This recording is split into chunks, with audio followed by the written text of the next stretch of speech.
Hello, folks. This is session 4 of the Resellers Repair Shop. Today's topic, we're going to be talking about using specific Rotary tools for real-world applications. Last time we talked about just the tools themselves, and today I'm going to be talking about specific use cases. Let me bring up my tool here. Okay, so we're going to recap what I talked about last time, talking about some of the specific tools. And then I'm going to go into a whole bunch of real-world examples of stuff I've got laying around here that I prepared that use rotating tools with various accessories to improve the quality of the thing that I'm working with. I've got a leather shoe that I'm going to be polishing. I'm going to cut off a sticking out chunk of metal. In this case, it's a nail head, and I've also got using that same tool and the same approach, how to deal with a stripped head on a screw. So basically machining a slot into a stripped out head. I got a couple of examples of polishing metal. Using a drill, I'm going to be cleaning a shoe. And then time permitting, I'm going to go into a full golf club refinishing from cradle to grave. Hopefully I can get that done in the time I've got allotted here. So with that, to recap, we're talking about rotary tools. So things like Dremels, things that rotate, and they're rotating some sort of attachment on the end. It's either a file, maybe it's a sander, maybe you're dealing with plastic brush, Scotch-Brite, material, whatever it is. And using a rotary tool, you get many more strokes, and I put those in air quotes. It's much faster and with less effort. So imagine you're going back and forth with a brush on something or a piece of sandpaper. And if you're really good and you're really fast, you might be able to get 2, maybe 3 strokes per second. But if you compare that to some tool that's rotating at 3,000 RPMs, that's getting you, 80 cycles per second or so worth of work. So for a whole lot less effort and a whole lot less time, you can get a lot more work done. One of the other things I talked about was locking down the tool. So where possible, if you've got to hold your part, that thing that you're going to be chomping on or dealing with, you got to hold it in one hand and you've got the tool in the other. You got a lot of variability going on here. So it's much better if you can either lock down the tool so the tool is fixed to your bench, or you can lock down the part so that you have 2 hands to manipulate the thing that you're holding. Whether you're holding the tool or whether you're holding the part, really doesn't matter. But I find I get much better results if I can lock down one of the 2. So last time I talked about all kinds of different tools, cutoff saws and drill presses and grinders and bench polishers and everything like that. Today I'm just going to be using 3 for these examples. One is a shoe polisher, another is this Dremel tool I was just showing you there, and the other is this weird handheld drill that I've mounted into a block of wood that I can screw down to my bench. One thing I want to emphasize here is you guys can do this. It's not rocket science. You're not going to kill anybody. You're not going to kill anything, except maybe you might destroy your part.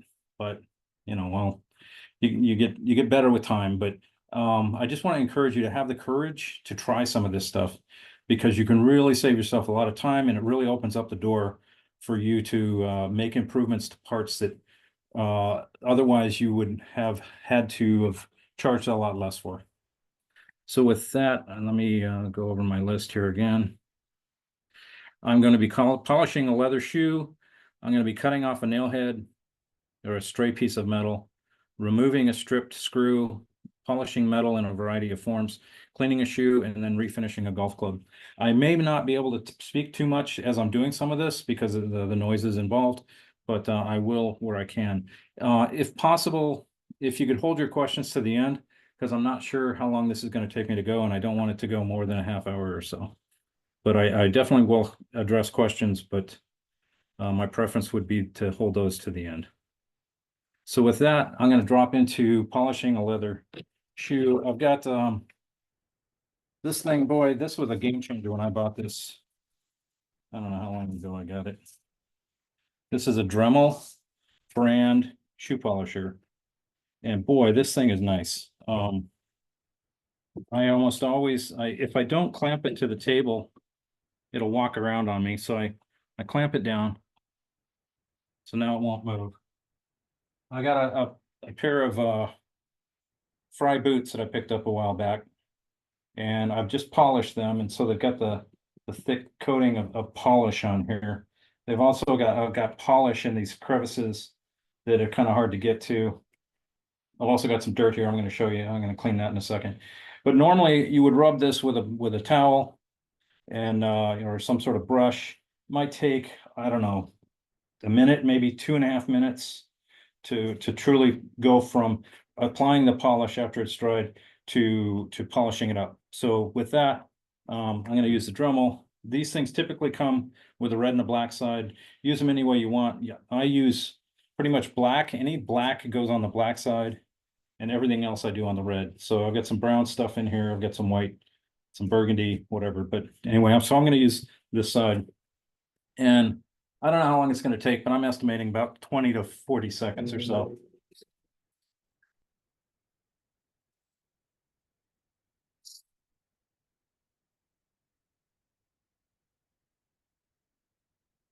I'm getting in the cracks here with the angle I'm going at.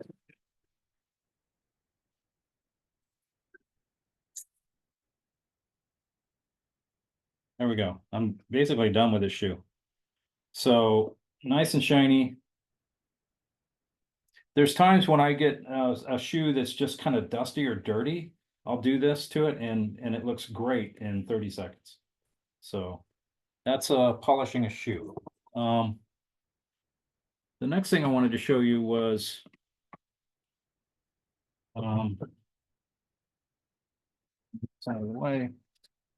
Many times, and this is to your scenario. I think, what is it? Who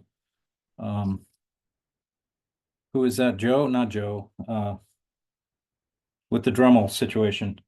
I've got, I don't know if you can see this. I got a piece of wood here with a piece of metal sticking out. That's a nail head or a nail sticking out. So you run into this all the time. You might have a picture frame that has a little piece of wire sticking out.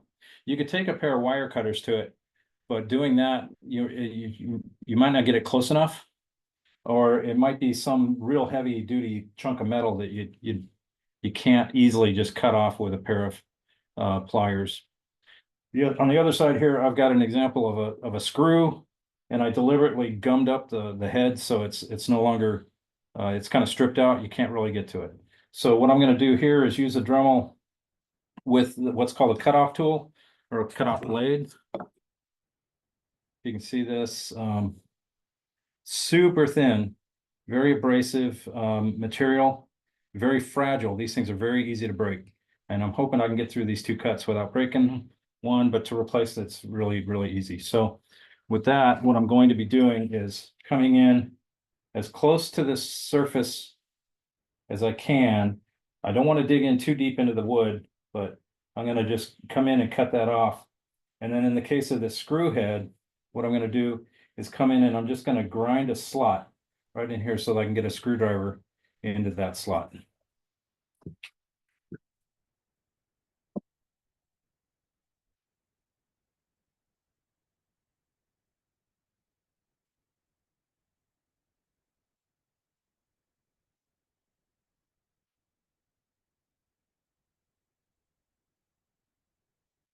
First thing I'm going to do is just cut off this nail sticking up. And because this is fixed, I have two hands to work with to hold the tool, and that's kind of how I prefer to do things.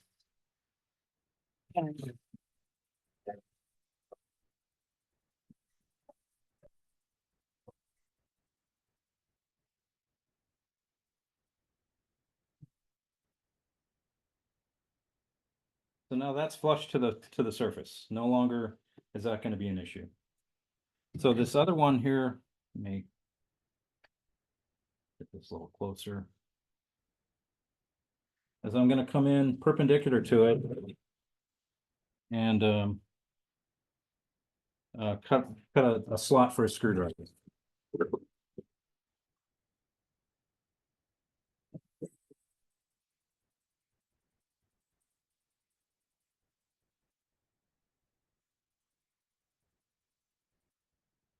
I didn't want to go too deep and mess with the wood, but now I should be able to come in with a flat-headed screwdriver and remove that stripped out screw.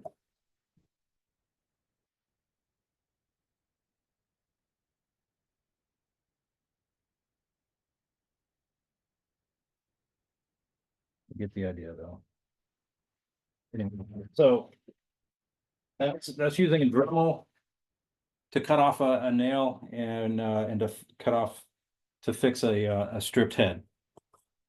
Next thing I have is polishing metal. So let me back this up a little bit. This past weekend, I really scored.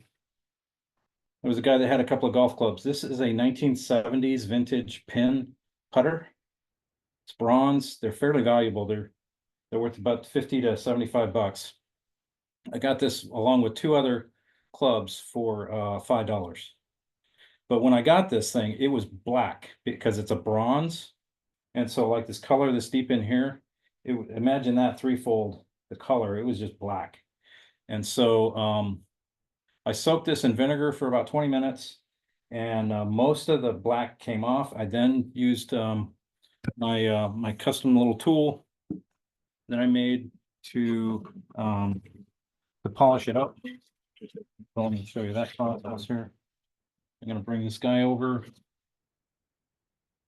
clamp it to the table.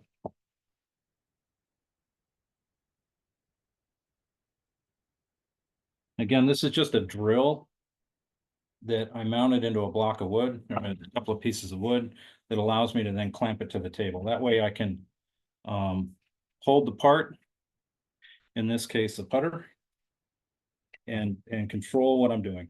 So I'm going to cover up my computer a little bit here, because this is a messy process.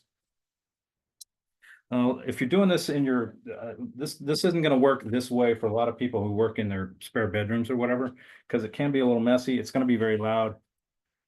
You want to, this is a Scotch-Brite pad.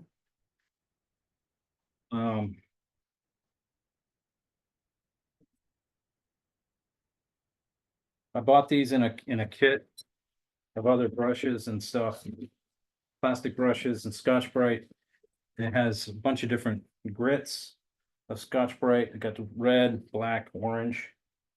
So basically different strength, for lack of a better word, of this this plasticky, scratchy pot scrubbing kind of material. This is Zep all-purpose cleaner. I buy it by the gallon at Home Depot, or not Home Depot, Lowe's. And you can pretty much use any sort of liquid you want. I'm going to use this stuff just because I want it to be cool, and I want it to help remove some of the small pieces. But the process I did from going from black to shiny was this right here.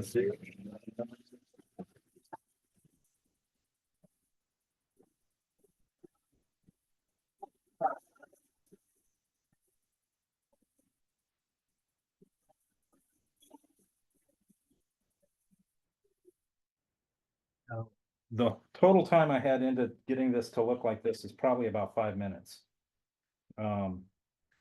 So this tool really, really helps out for this. I've also done, if you've ever seen those Maglite aluminum pots, great big pots and pans that they're made out of solid aluminum. They get a thin coat of oxidation on them and they kind of look bad. This stuff will brighten those up real quick. You can do a whole pot in about 5 minutes and add about $30 to $40 in value. So one of the problems with this process, oops, my camera froze. 1 second here.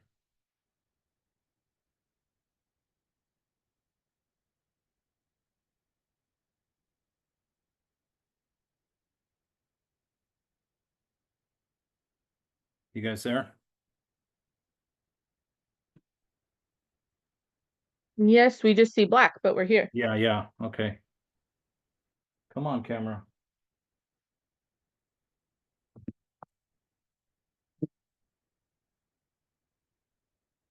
There we go. Sorry about that. I don't know at what point the video cut off, but I was basically rubbing this against here with a little bit of liquid on this.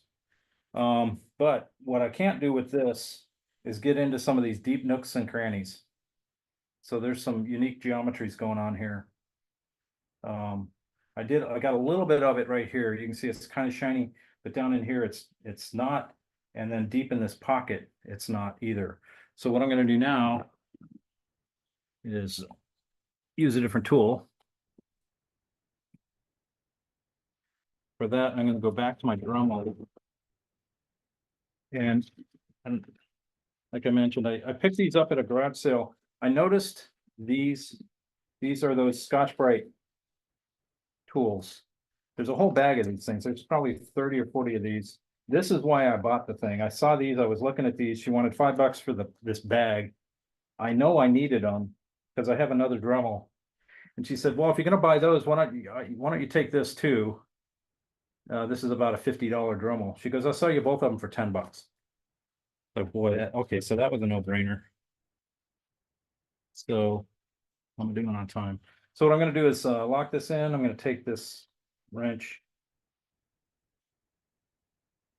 take this out, put it in one of these. The different colors are different strengths, different grit.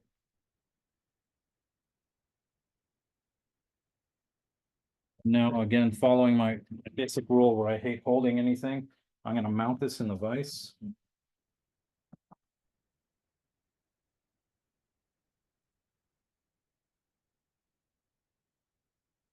And then I'm just going to come in and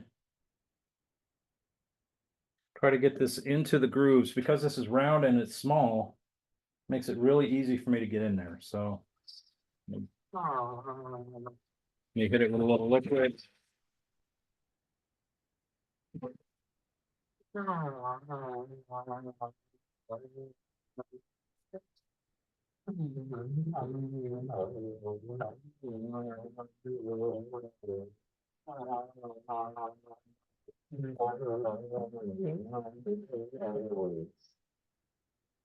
don't know how well you guys can see that, but it looks a whole lot better to me just with 20 seconds worth of thumping on it there.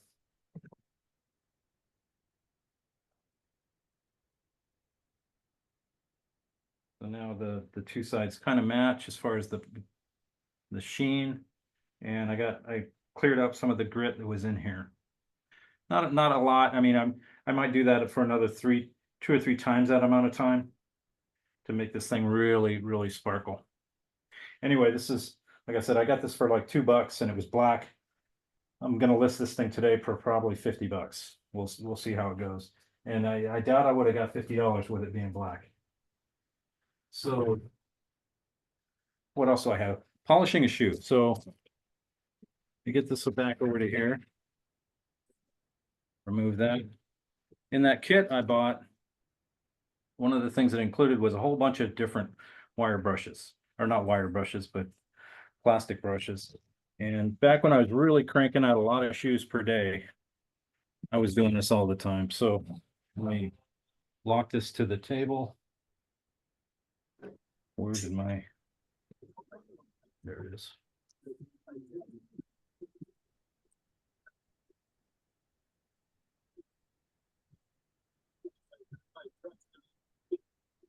And this is definitely a messy process, so I'm gonna, oops.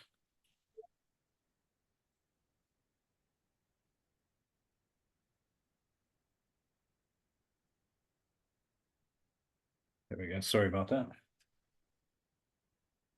Okay, so I got a pair of these shoes. These are Klein hiking boots. They're not terribly bad, but as you can see, they're kind of dusty and dirty. There's some dirt and mud in the grooves here. And by hand, this might take me 2 or 3 minutes to clean up each one, but here I'm going to do it in about 30 seconds. So I'm going to cover my computer because, like I said, this is a kind of a messy process. And I'm in a wood shop, so I can get away with this, but you know, your mileage may vary if you're working in your spare bedroom. You won't be able to, I won't be able to talk because this thing is very loud. But what I am gonna do is basically, I'm gonna hit the whole surface because I don't have any leather here. This is all some form of rubber or plastic. And I'm gonna just be very liberal with the soap and just go crazy with it. So here we go.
There we go.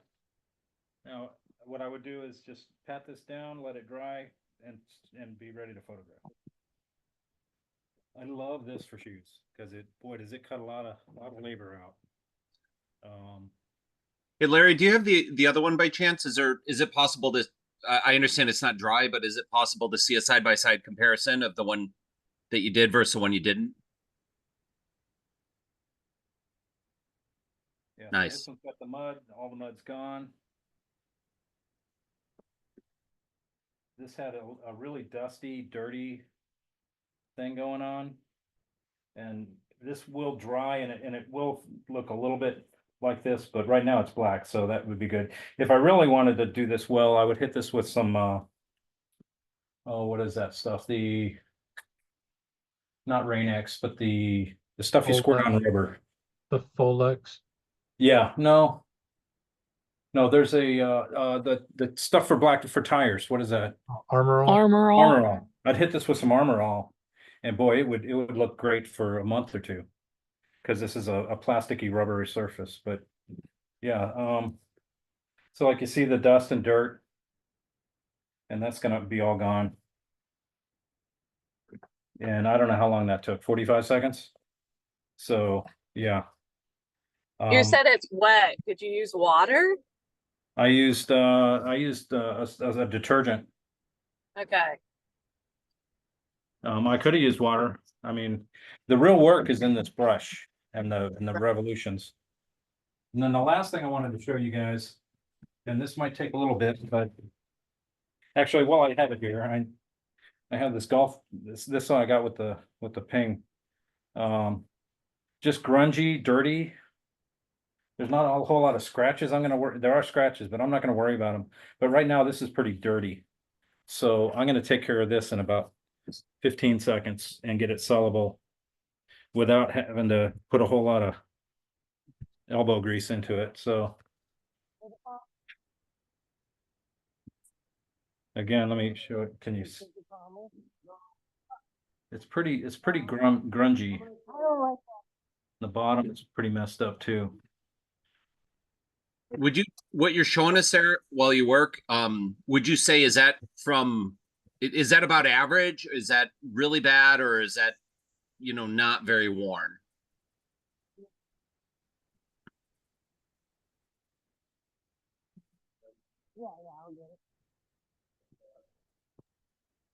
His Dremel thing might be loud. He might not be able to hear your question, Jason. I appreciate it. No problem.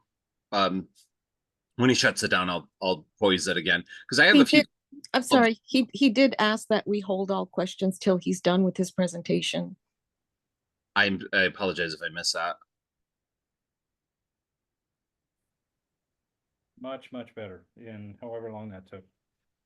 So I use this thing all the time. I made this because when I was doing shoes a lot, and I've found a lot more uses for it.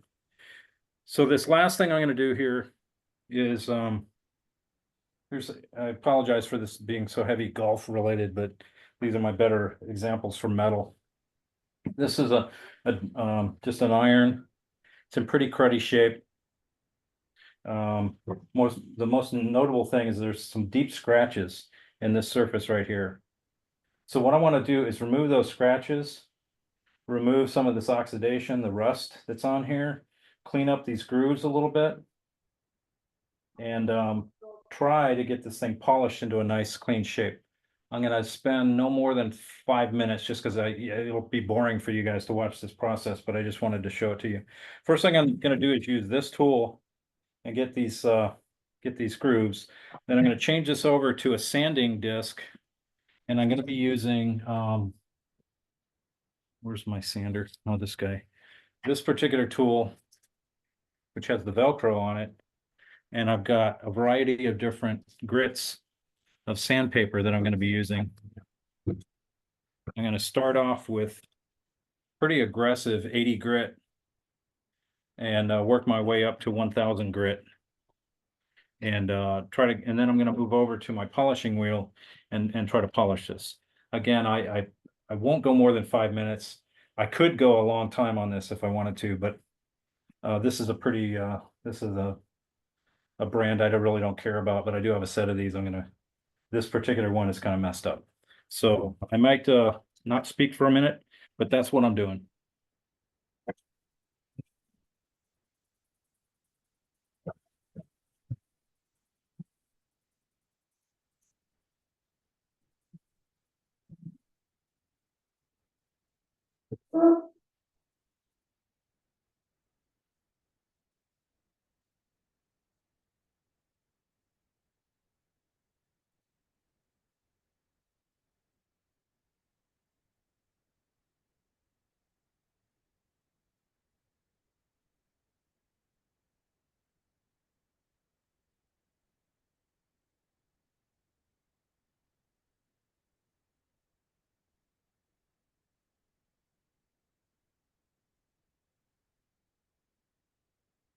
One thing I'll point out is in almost all of these metal shaft golf clubs, at some point they're going to start to rust.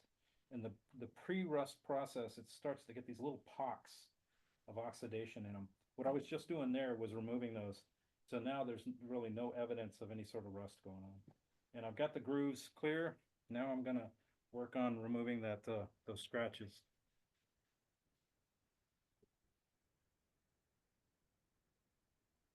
Going to start off with a fairly aggressive 80 grit. This is going to remove a lot of material. I want to be careful not to take off too much, but I do want to get rid of these scratches. I also want it to be wet, and it doesn't really matter whether I'm using soap or water or vinegar or whatever, but I'm just using my all-purpose Zep stuff. Cover up my keyboard again.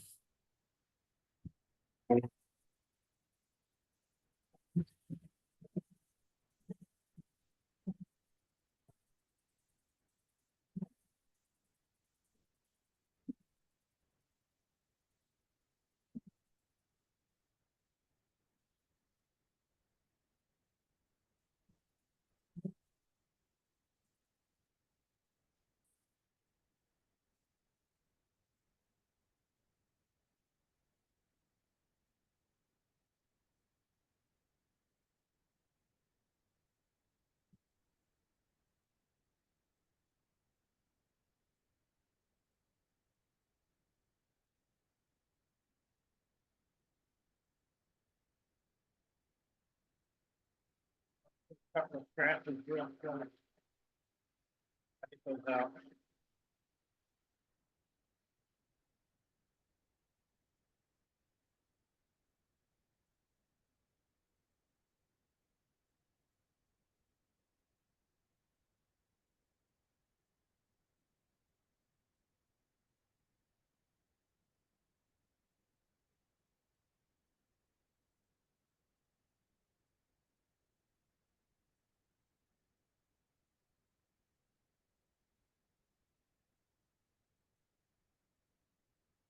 Couple of things. You notice how I was constantly moving it around. I don't want to just plow it in there and hold it because that'd create a flat spot.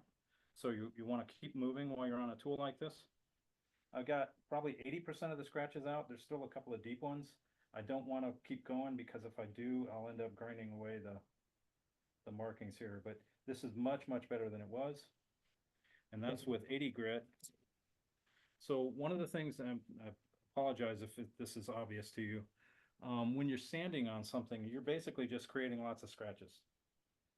And when you start off with a fairly aggressive, heavy, small grit paper, you're making deep scratches, which removes a lot of material very quickly.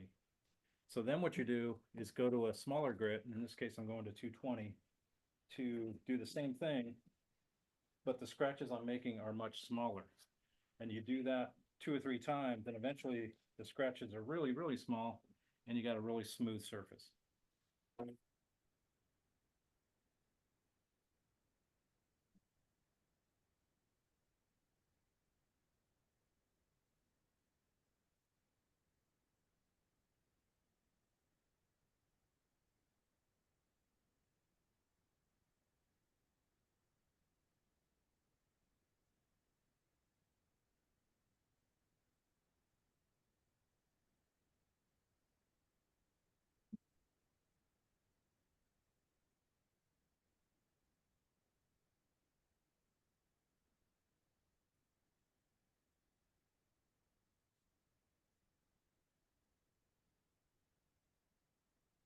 The one thing I'll point out, the liquid I'm squirting on there, I'm not using it as a detergent.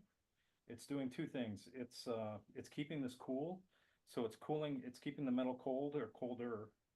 The more important thing though, is it's removing some of the grit that gets stuck in the sandpaper. So what the sandpaper is just thousands and thousands of little bitty cutting surfaces that are cutting the metal. And those little pieces of grit get clogged up. And so when you keep it wet like this, it allows the little pieces of metal to flow away from the cutting edges that are on here. So that's why I'm using a fluid, and the particular fluid you use really isn't all that relevant. So I'm done with the 220. I'm going to go to 400. And it's going to be hard to tell, but trust me, it's getting smoother and smoother. And those scratches are getting much, much less apparent.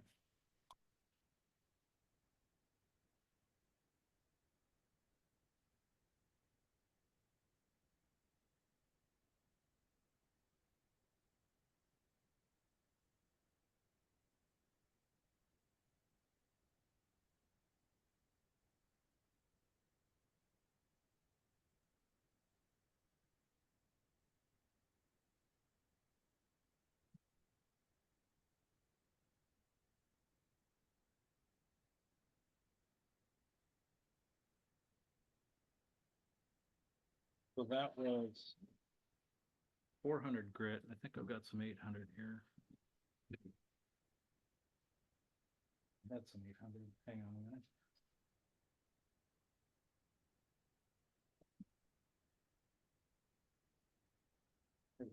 Here's a piece of 1000 grit. And again, this is a Velcro kind of system where this is fuzzy, and here's the hooks, and I'm just going to put that on there. And this will be my last pass with the sandpaper. Almost done.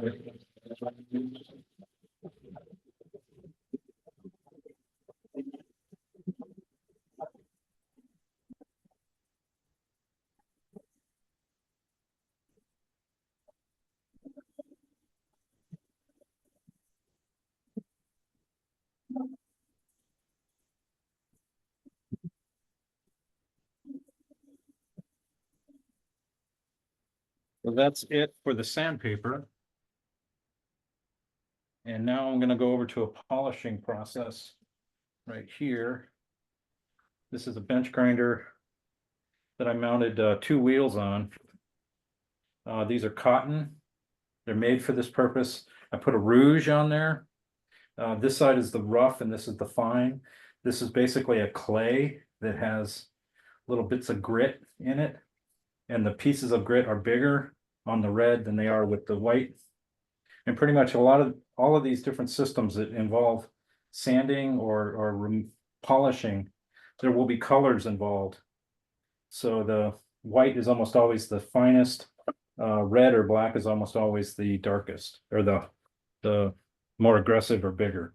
So what I'm gonna do now is polish this. I'm gonna polish it on the rough, then I'm gonna polish it on the smooth. And one of the things I wanted to mention on polishing, if you want a nice glass mirror finish, you don't want it to be randomized. In other words, you don't want to just randomly move this thing around all around as you're polishing. You want to go in at least only one, maybe two directions, to make these grooves ever so the fine grooves. You're still sanding, for lack of a better word, but now we're talking super fine stuff. But imagine you put a t-shirt over a light. It diffuses the light. You got so very random distribution of the light happening when you have all those different directions in the cloth that's directing the light. Same sort of thing is going on here. If you have scratches in a variety of different directions, it's going to diffuse the light and it's going to have kind of a dull finish. Whereas if it's all in one direction or two directions, then the light it has a shinier surface.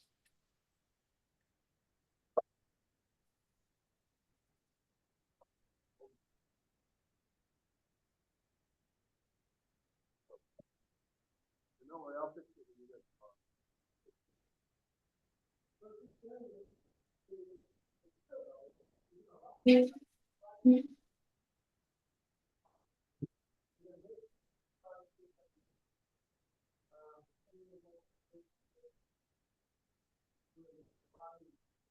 going to go in a second direction here.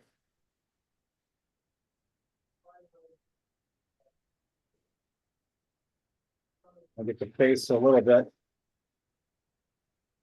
I'm less concerned about the face than I am the bottom. The real money shot with golf clubs, for whatever reason, is the bottom surface.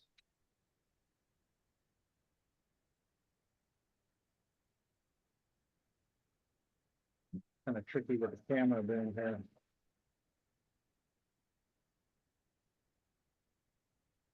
Now I'm going to switch over to the smoother side.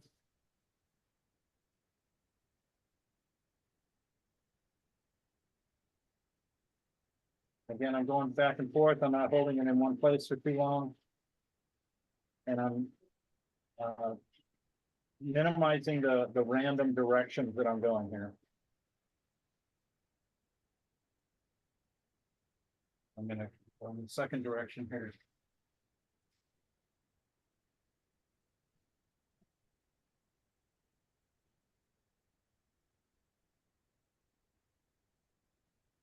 With any of these cleaning or polishing processes, you could go as long as you want. Typically, I try to limit my time on any one club to consider, my return on investment on my time. But now, I mean, this is a whole lot shinier.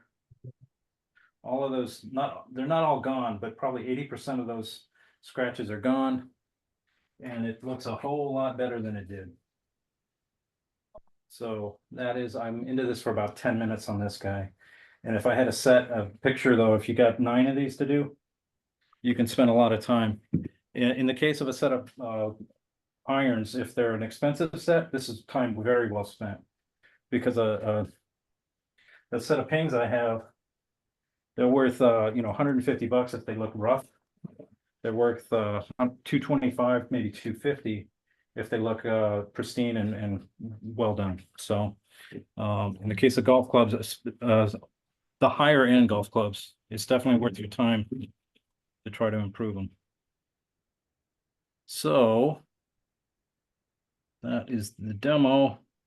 So to conclude here, with rotary tools in particular, you can do a whole lot more faster and better than with your elbows and your wrists and your shoulders. You're going to wear yourself out. Why do that if you have access to rotary tools? You can do this, but the only thing I would caution you on is your eyes. You want to wear either glasses or safety glasses while you're doing this. The other risk is that you're going to screw up your part. A little bit of practice, you'll figure it out. These tools are everywhere. If you go to garage sales, estate sales, I mean, this drill I think I got for $5 or $10. The Dremel I got for 10. The bench grinder I probably paid $20 for. So they're not expensive. Over time, you'll acquire or build up a collection of the accessories that go onto them. Wire brushes, metal wire brushes, files, all kinds of stuff that I've accumulated over the years that will, as you do it as well, it'll definitely help you out.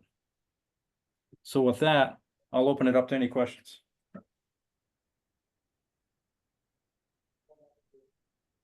Larry, I was wondering the golf clubs that you had there, because I have some as well that I've picked up. Would you say those were in real rough shape or about run of the mill of what you'd expect, or what do you This think? one that I grabbed was run of the mill to okay. I mean, I've worked on some that are really deep scratched. You'll get that with like the 9-irons and the pitching wedges, and occasionally you'll get them on the lower end, the 3s and 4s. A lot of times I won't even buy them if they're really messed up, and I definitely won't buy them if they're not one of the 3 or 4 top brands, being Ping, Titleist, TaylorMade, or Callaway. There's also the Mizuho, whatever it is. Mizuno. Yeah, I'll get those as well, but they're worth a lot, but I rarely find them in the wild. But like this one here, this particular one is you know, a note, what is it called? Dynacraft. And the only reason I got this was because it was in a set that also had a rangefinder that was worth $35. So I think I paid $50 for these. It is a complete set. They're not bad. The grips are good. So I'm just gonna spend 20-30 minutes and try to sell these for like $75. And out of there, I pulled out one that had some scratches. So to answer your question though, this one would be an average to on the scratch side, it would be kind of average.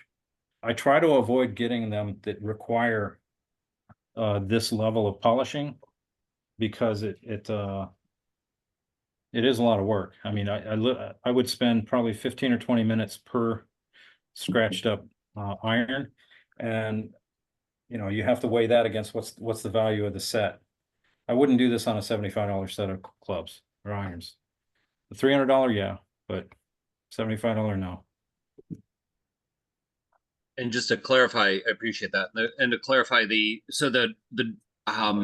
I guess no, I'm not a golfer, so I'm trying to frame my questions as best as I can. The polishing is from wear, general wear and usage, but those scratches, is that like improper use of the club? Because Not really. Go ahead. There's very few golfers swing their stuff at cars or you know, parking lots. It's almost always natural stuff. Rocks. There might be, they're pitching out of some sand, and there might be some rocks in the sand. They occasionally will stub their toe, so to speak, and maybe hit part of an asphalt driving path. I've seen my share of deep dings in these things where somebody hits something hard, where it might be, you know, easily catch your thumbnail on it, maybe sticking up a 64th of an inch or so. They hit something big and hard. But it's not, it's typically natural and it's from use. And like I said, the pitching wedges and the 9s tend to have the most scratches for some reason. A lot of times that comes from the tee. When you're teeing off, the wooden tee will scrape and scratch up your bottom of your club too. Yeah. That's Yeah. what mine look like. One thing I found in the course of dealing with this stuff, I don't know if you've ever watched golfers, the 9 and the pitching wedge and the putter tend to be the ones that are almost always lost. And therefore, as single clubs, they sell better than a 5-iron or a 6-iron. And the reason why that is because somebody will be using they're using their 9-iron or their 8-iron to get to the tee, and they'll grab the 9 that they have it in their hand, and then they'll grab their pitching wedge, and they'll have 2 clubs that they're carrying. and they'll walk up to the grass, they set one down, they do their business, they forget it, and they walk on. And so, if you ever run across a sand wedge, a 9-iron, whatever, they have a higher probability of being sold and in desire than the 4s, 5s, and 6s. And the reason you got it is probably for that exact same reason. Somebody probably set it down. They put down their 7-iron or their 9-iron because they're going to use their pitching wedge or they're going to go to their putter, and they forgot it because it's not part of their standard routine of pulling a club out of their bag at their cart. Anyway, weird little factoid I picked up along the way. Any other questions on this stuff? Just one other general one. That Yeah. white, that red bristled brush. Is that a name brand? Where No, I'd like to get something like that to try to do the cleanup. I got this entire box Yeah. filled. It's that deep. And it's got probably 20 different of these Scotch-Brite pads. It had 5 or 6 different plastic brush of different strengths, right? This one's really soft, the yellow one, the green one's really hard. There was really small brush. There was 2 different strengths of bottle brushes, round, one of them. All yours for $20 on Amazon. It was called a drill brush attachment set. And boy, did I get my money's worth out of that. Just the one red brush. I mean, I've been using this thing since I bought it. And boy, this thing's paid for itself big time. The other more important one in the whole bunch, and it was included, was the Velcro one. It's just a disc with Velcro on it. And this is how you attach the Scotch-Brite stuff and how I attached sheets of sandpaper. Again, that was an Amazon $20 purchase called Drill Brush Attachment Set.